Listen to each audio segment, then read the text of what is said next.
자, 요한복음 18장 15절부터 27절 두 번째 부분에 관한 말씀입니다. 첫 번째는 예수님의 체포, 결박에 관한 얘기였고요. 15절부터 27절까지는 자, 예수님이 이제 안나스한테 잡혀가서 신문받고 이 과정에서 베드로가 예수님을 부인한 이 부분에 대해서 같이 말씀을 보고 은혜 받겠습니다. 첫 번째, 요한복음 15절부터 18절까지 우리가 한번 보겠습니다. 시몬 베드로와 또 다른 제자 하나가 예수를 따르니 이 제자는 대제사장과 아는 사람이라. 예수와 함께 대제사장의 집들에 들어가고 베드로는 문 앞에 섰는지라. 대제사장과 아는 그 다른 제자가 나가서 문 지키는 여자에게 말하여 베드로를 데리고 들어왔더니 문 지키는 여종이 베드로에게 말하되 너도 이 사람의 제자 중 하나가 아니냐 하니 그가 말하되 나는 아니라 하냐고. 그때가 추운 거로 종과 하속들이 숯불을 피우고 서서 쬐니 베드로도 함께 서서 쬐더라. 자, 여기까지는 먼저 이제 베드로가 예수님이 잡혔을 때 다른 제자들 다와 함께 다 도망갔습니다.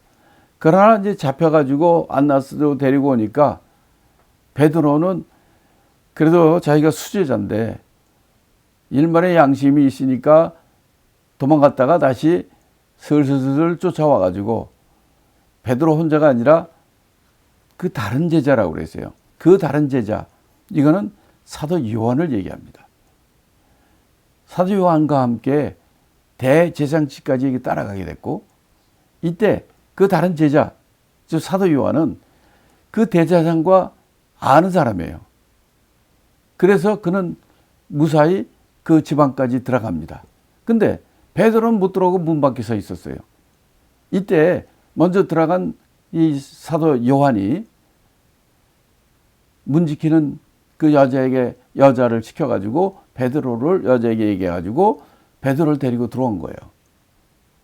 이때 너도 바로 그 그리스도 예수의 제자 아니냐?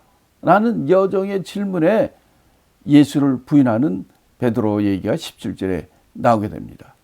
오늘 요한복음에도 이 베드로가 예수를 부인하는 이것이 여러 군데 나옵니다. 자, 이 사복음에 다 나오는데요.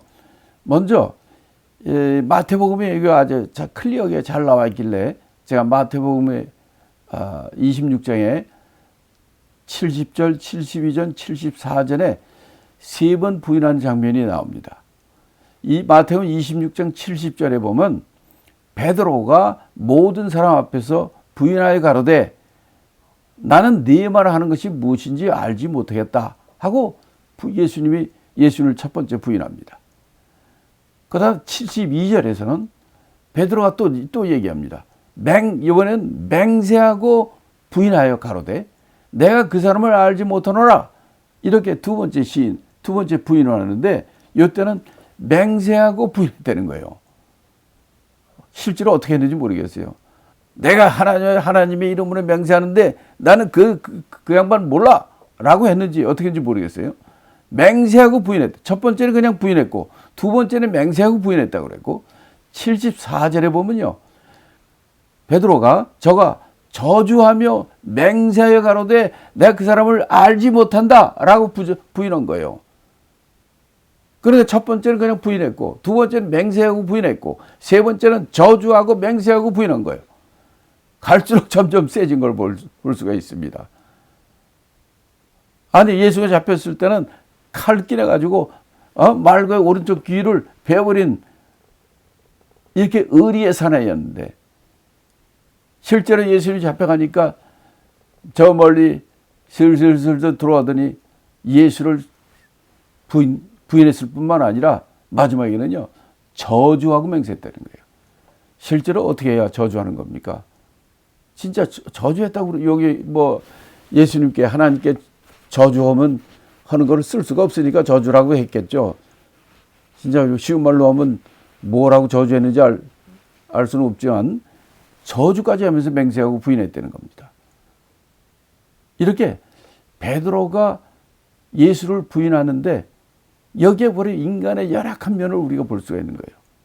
그렇게 그 전에 큰 소리 이렇게 하더니 제게 이런 조그만 어려움이 나오니까 그 계집종 앞에서, 여자 앞에서 부인했을 뿐만 아니라 마지막에는 저주하고 맹세하여 부인하는 그 베드로의 모습을 우리가 봅니다.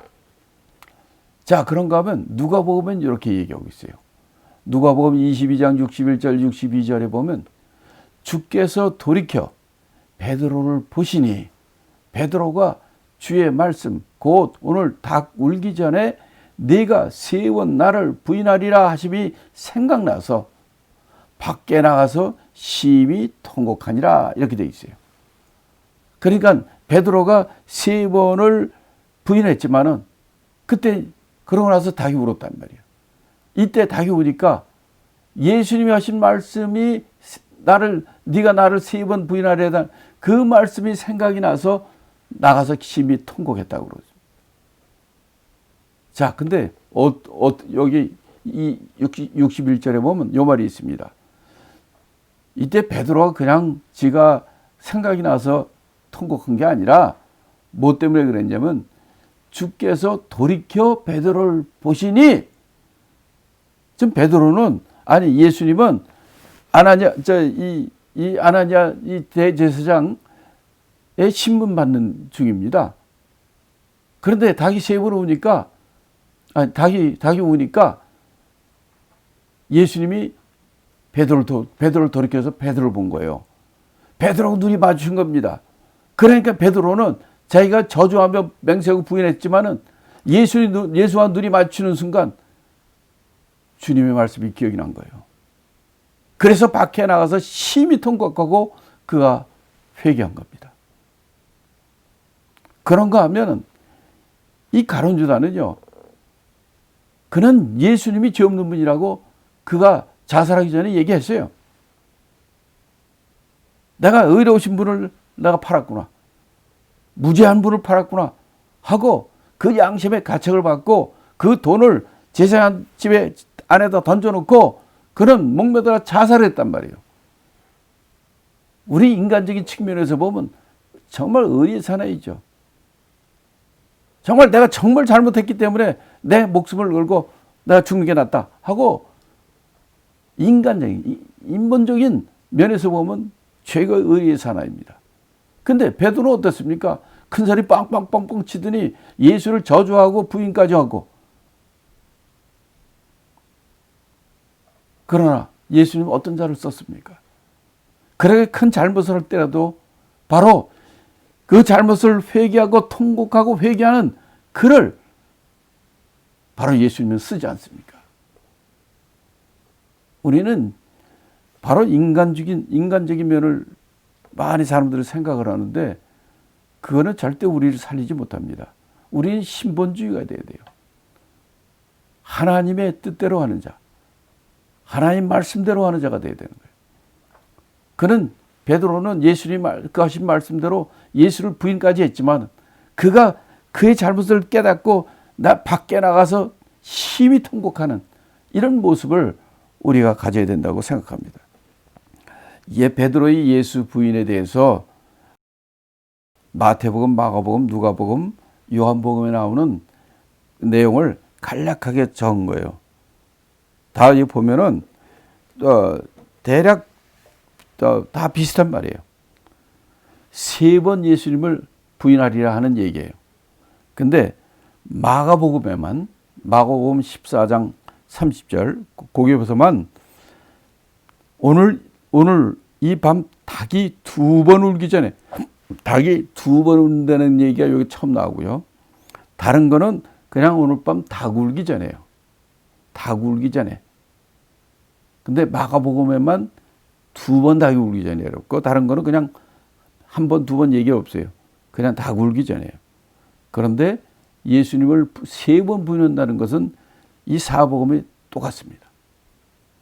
이렇게 이 베드로의 예수님의 부인하는 것을 보면은 정말 우리 마음은 베드로가 예수를 부인하고 저주했지만은 베드로의 마음은 어떤 마음이었을까요? 이 우리 본문을 통해서 보니까 베드로는 예수님을 진정으로 사랑한 사람이에요.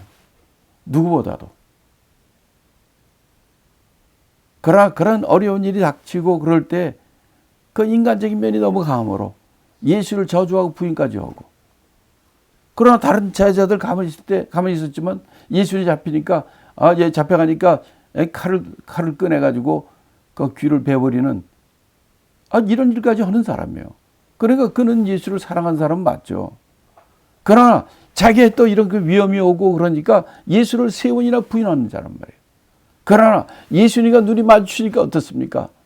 예수님 말씀이 생각이 나고, 그래서 그 제사장 집안에 있다가 밖에 나가서 심히 통곡하는 그 베드로의 모습을 통해서 너무나 정말 우리의 모습이 아닌가 생각해요. 인간적인 모습. 차이는 무엇입니까? 자기가 잘못한 것을 심히 깨닫고 통곡하는 거예요. 회개하는 것입니다. 그러나 가룟 유다는 어땠습니까? 그는 예수님의 죄 없는 분이라는 걸 알아요. 그리고 그 돈을 다시 제사장의 집안에 던져버립니다.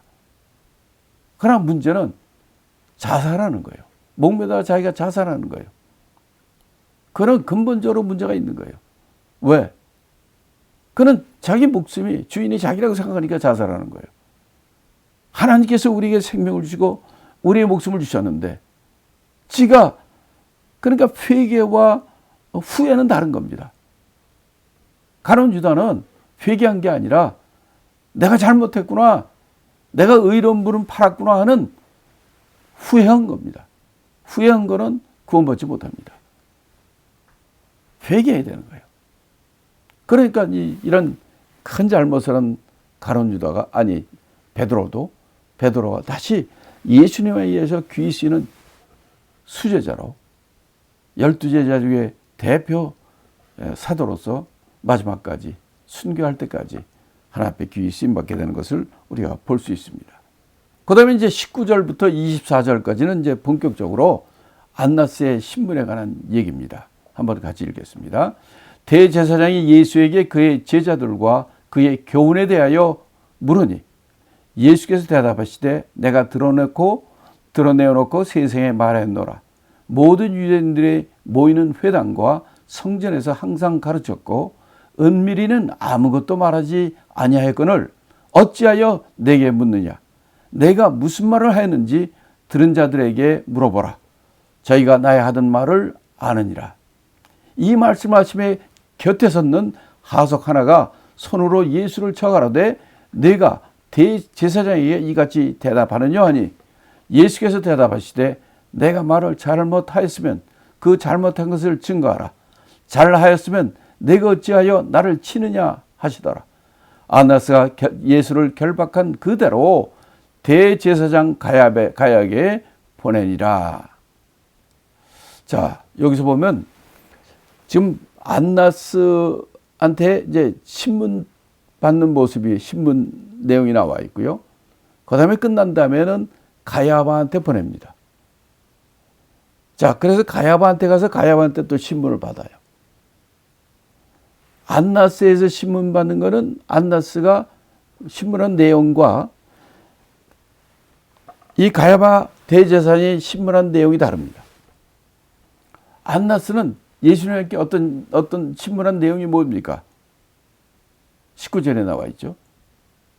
예수님께 예수님의 제자와 예수님의 교훈에 대해서 물었다, 이렇게 돼 있어요. 야, 너 누구야? 너 나쁜 놈이지? 이런 거 물어본 것이 아니라 예수님의 제자들과 예수님의 교훈에 대해서 물어봤다, 이렇게 돼요. 이랬을 때 그 신문에 대해서 예수님의 대답은 뭐였습니까? 나는 항상 성전과 회당에서 항상 가르쳤고 드러내놓고 세상에 말했고 은밀히 비밀히 얘기한 건 한거 없다. 그럼 사람들한테 네가 물어봐라. 이렇게 예수님께서는 이 대답한 내용을 보시면요, 이게 뭐 죄인으로 잡혀가지고 쫄아가지고 하는 이런 모습입니까? 아니에요. 당당합니다. 내놓고 당당하게 얘기를 하는 모습이에요. 그러니까 이런 모습으로 이렇게 하니까 어떤 일이 벌어지냐면 그 옆에서 예수님이 대답하니까 옆에서 하숙 하나가 손으로 예수를 쳤다고 그랬어요. 왜 쳤다고 그랬습니까? 네가 대제사장에게 이렇게 무례히 대답하느냐 하면서 쳤다는 거예요. 그러니까 이 하숙이 왜 예수를 쳤겠습니까? 지금 대제사장의 질문에 예수님이 대답한 태도가 굉장히 당당한 거예요. 그러니까 이 삼자가 봐도 이게 당당하고 그러니까 이게 대제사장한테 이게 네가 가진 놈이 뭔데 이렇게 무례하게 대답하느냐 하고 쳤다는 것입니다. 그러나 이렇게 의자 맞으면서도 예수님이 대답은 어떻게 했습니까? 네가 말을 내가 잘못했다면 잘못한 것이 무엇인지 네가 말해라. 증거하라. 이러면서 네가 잘했으면 잘한 거 얘기하고 왜 치느냐? 이렇게 이제 얘기를 한 거예요. 이런 걸 보시면 예수님이 지금 비록 잡혀 있지만 이 세상의 죄인들이 잡히는 거가 다른 거죠. 그는 버릴 권세도 있고 다시 얻을 권세도 있는 거예요. 줄 권세도 있고 다시 살 권세가 가진 분이란 말이에요. 예수님은 죄 없는 분으로 이 땅에 와서 받는 것을 우리가 알 수가 있는 거죠. 자, 그 다음에 25절부터 27절까지 또 우리가 보겠습니다. 시몬 베드로가 서서 불을 쬐더니 사람들이 묻되 너도 그 제자 중 하나가 아니냐? 베드로가 부인하여 가로되 나는 아니라 하니 대제사장의 중 하나는 베드로에게 귀를 베어 버리운 사람이 일가라. 가로되 네가 그 사람과 함께 동산에 있던 것을 내가 보지 아니하였느냐. 이에 베드로가 또 부인하니 곧 닭이 울더라. 자, 이것이 바로 세 번째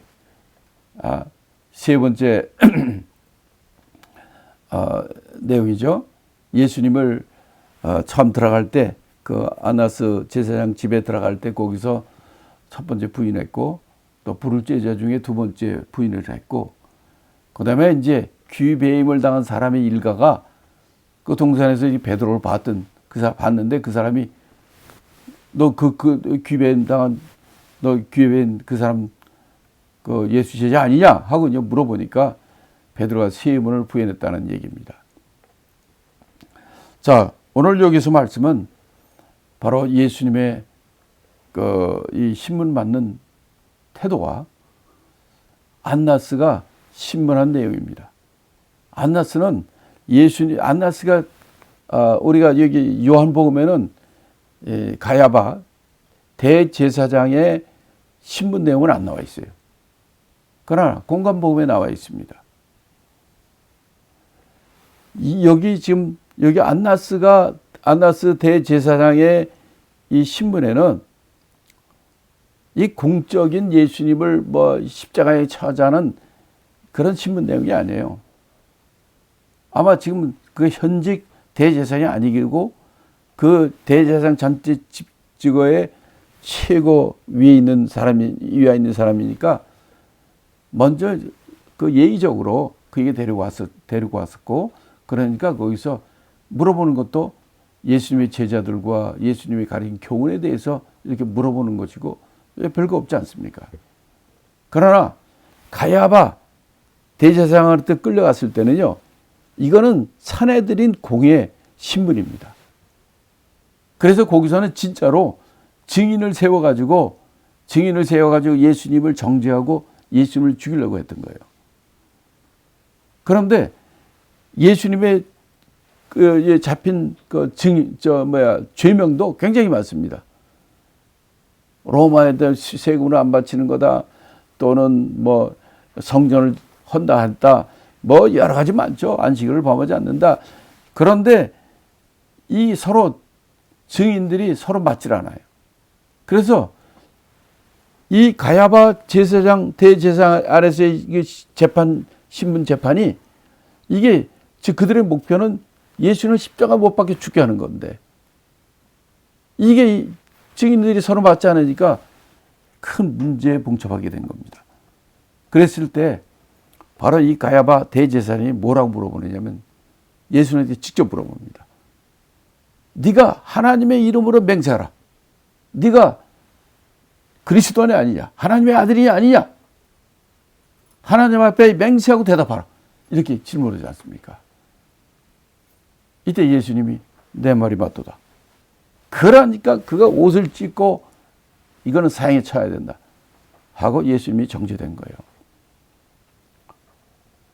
그러니까 이 가야바 이 대제사장에 한 것은 실제로는 사내들인 공회입니다. 재판이에요. 거기에 회장, 탑 퍼슨이 대제사장이거든요. 회장이. 그래서 이런 질문을 한 것입니다. 그러니까 지금 예수님의 일정이 최후의 만찬 장소에서 겟세마네 동산에 갔다가 겟세마네 동산에서 잡혀가지고 안나스 대제사장 집에 갔다가 여기서 또 가야바 대제사장한테 가는 여기까지가 오늘 요울의 본문의 내용입니다. 정말 죄 없는 예수님께서 우리 죄를 위해서 대속해서 우리 죄를 대신 짊어지고 이렇게 한밤중에 새벽까지 계속 여기 끌려다니면서 고통을 당하고 고초를 당하는 그 예수님의 모습을 지금까지 보고 있습니다. 특별히 이제 18장, 19장은 예수님의 순환장이에요. 예수님의 십자가 죽음까지. 특별히 오늘 18장, 19장 이 예수님의 고난과 십자가의 죽음 이거를 우리가 공부하면서 정말 예수님이 여러분을 사랑하고 여러분을 향한 그 은혜를 친히 체험하는 귀한 시간이 되기를 예수님으로 축원합니다.